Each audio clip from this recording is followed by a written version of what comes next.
Súčasnosť je veľmi zaujímavá. Máme tu predstavu Bruselu o tom, že vytvoríme nadnárodnú zostavu, ktorá už nebude rešpektovať národné štáty.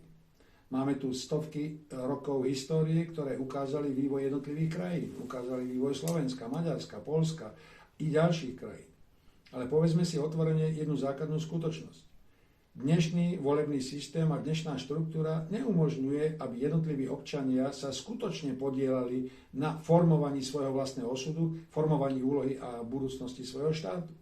Dnes, keď máme pred sebou riziko straty národnej identity presunom na federálnu úroveň, sa potreba vrátiť sa ku koreňom, vrátiť sa ku slovenským koreňom stáva otázkou kľúčovej podmienky budúcnosti.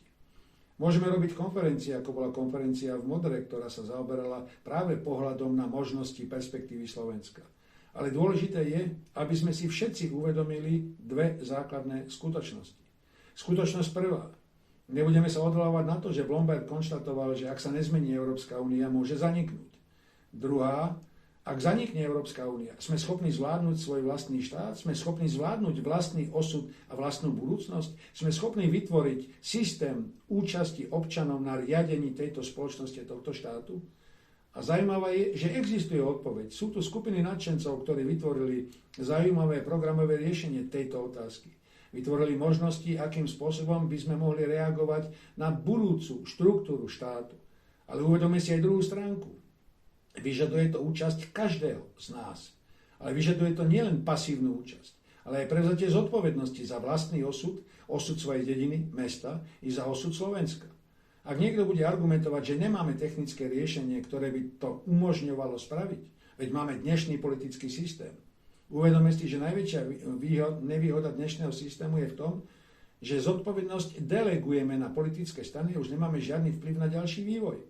Ale skúsme si predstaviť systém, ktorý našu osobnú zodpovednosť ponecháva v našich rukách, ale v tých rukách ponecháva aj našu zodpovednosť. Zodpovednosť za seba, za svoje deti, za svoj osud. A pokiaľ sa chceme pozrieť na takýto systém, máme krásnu možnosť na internetovej stránke www.naševoľby.sk. Vidíme tam možnosť práce desiatok ľudí, nadšencov, ktorí vytvorili systém, ktorý by mohol byť základom architektúry riadenia budúcej Slovenskej republiky. Niekto si povie, že v rámci EÚ je nám dobre, že v rámci EÚ sa nemusíme o nič starať. A presunom kompetencií na Brusel už vôbec nemusíme nič riešiť. V skutočnosti je to však vzdanie sa zodpovednosti za svoj vlastný osud, za jeho ovplyvňovanie, za jeho riadenie, ale nielen nás, ale pre všetkým našich detí, našich vnukov. Nestojí nám za to, aby sme sa angažovali, oboznámili s týmito technológiami riešenia, oboznámili sa s tým, že existujú možnosti, ako zmeniť vládu ľudu, ale prosím vás, nie abstraktný pojem. Je to vláda každého z nás. Ale spoluúčasť na riešení spoločnosti zároveň znamená aj obrovskú mieru osobnej zodpovednosti. Toho, že nie sme pasívnymi občanmi, že sme aktívnymi. A skúsme sa pripraviť na tento deň po. Ja netvrdím, že Európska únia zanikne zajtra. Ale pripravme sa aj na situáciu, v ktorej budeme musieť rozhodnúť o svojom vlastnom živote.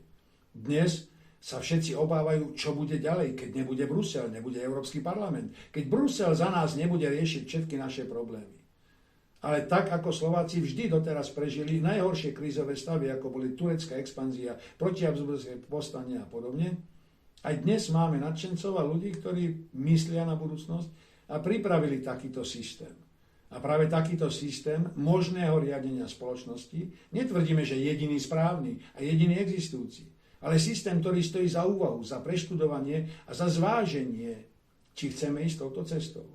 A skúsme sa na tento systém pozrieť a povedať si otvorene, chceme držať vlastný osud vo vlastných rukách, alebo chceme byť len nejakým pasívnym subjektom práva Bruselu alebo niekoho iného, s tým, že je to síce výhodné, máme vinníka za vlastnú nezodpovednosť, ale naše deti nám to nemusia odpustiť.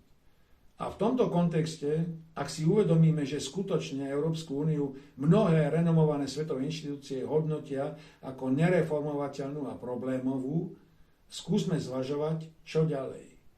A to, čo ďalej, má mnoho rovín. Ekonomickú, spoločenskú, ale aj legislatívno riadiacu.